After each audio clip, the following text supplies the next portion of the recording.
जल्दी भारत के पास भी आने वाला है पेरिस ओलंपिक का पहला गोल्ड मेडल। दोस्तों, जिस तरीके से क्वार्टर फाइनल जीता और उसके बाद सेमीफाइनल जीता।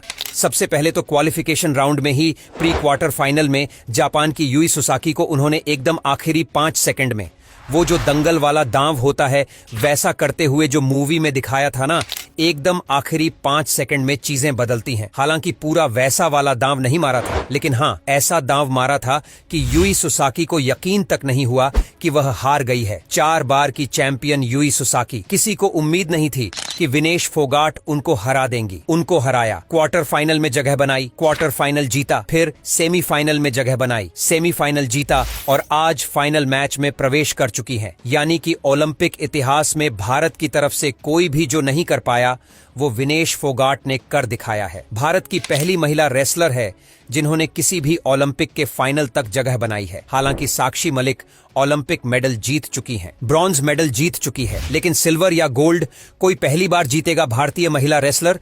ये बहुत बड़ी बात है कि इतिहास में जो कोई नहीं कर पाया वो आज विनेश फोगाट ने कर दिखाया है। ऐसे में जिस तरीके से उन्होंने वर्ल्ड चैंपियन को हराया, यूई सुसाकी को, और उसके बाद एक के बाद एक लगातार 2 मैच जीते, और खास तौर से जिस तरीके से सेमीफाइनल में क्यूबा गुज़मैन को 5-0 से हराया, वो दिखा रहा है कि कितने दमखम के साथ, कितने कॉन्फिडेंस के साथ विनेश फोगाट लड़ रही है। और इस वजह से लोगों की बहुत प्रबल उम्मीदें हैं कि विनेश आज का फाइनल जीतकर देश को पेरिस ओलंपिक का पहला गोल्ड मेडल जिता देंगी। तो कब और कहां पर है ये मैच? तो सबसे पहले तो जान लीजिए कि पेरिस ओलंपिक के 50 केजी यानी कि 50 किलोग्राम फ्री स्टाइल रेसलिंग के फाइनल में पहुंचे विनेश फोगाट। सेमीफाइनल में उन्होंने क्यूबा गुज़मैन को मात दी है। गुज़मैन को 5-0 से उन्होंने हराया है। क्वार्टर फाइनल में यूक्रेन की लिबाज को 7-5 से हराया था।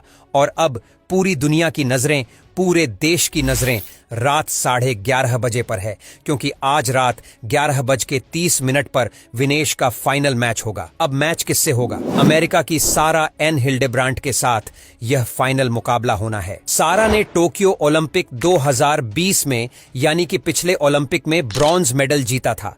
यानी कि वह भी बहुत कुछ नंबर 1 नंबर 2 चैंपियन नहीं है, ब्रॉन्ज मेडल जीता था। लेकिन हाँ, विनेश फोगाट ने तो अभी तक कोई भी मेडल ओलंपिक में नहीं जीता है। री ओलंपिक में चोटिल हो गई थी, स्ट्रेचर पर बाहर गई थी, टोक्यो ओलंपिक में भी बाहर हो गई थी, क्वार्टर फाइनल में बाहर हो गई थी, और उसके बाद यहां तक का सफर तय करना, डिप्रेशन में चली गई थी। बहुत बुरी हालत थी। उस वक्त के रेसलिंग फेडरेशन के अध्यक्ष थे बृजभूषण शरण सिंह। टोक्यो ओलंपिक के बाद उन्होंने इनको खोटा सिक्का तक कह दिया था कि लंगड़े घोड़े पर दांव लगा दिया। अब आपका नेशनल रेसलर है, आप उसको ऐसे अपमानित कर रहे हैं। आपके कह रहे हैं लंगड़े घोड़े पर दांव लगा दिया। आप कह रहे हैं कि एक तरीके से खोटा सिक्का भेज दिया, तो उस खोटे सिक्के ने ही आज आपके बाकी सिक्कों को पीछे छोड़ा है। और आपको कम से कम जवाब दिया है कि मैं खोटा सिक्का नहीं थी। ये जो जर्नी है ना, ये बहुत बड़ी है। हालांकि इस पर आगे भी बात होगी। आज मुझे उम्मीद है कि गोल्ड मेडल आ रहा है। आप भी ऊपर वाले से प्रार्थना कीजिए कि गोल्ड मेडल आए और पूरी दुनिया में हमारी विनेश छा जाए। बहुत बहुत शुक्रिया इस रिपोर्ट को देखने के लिए।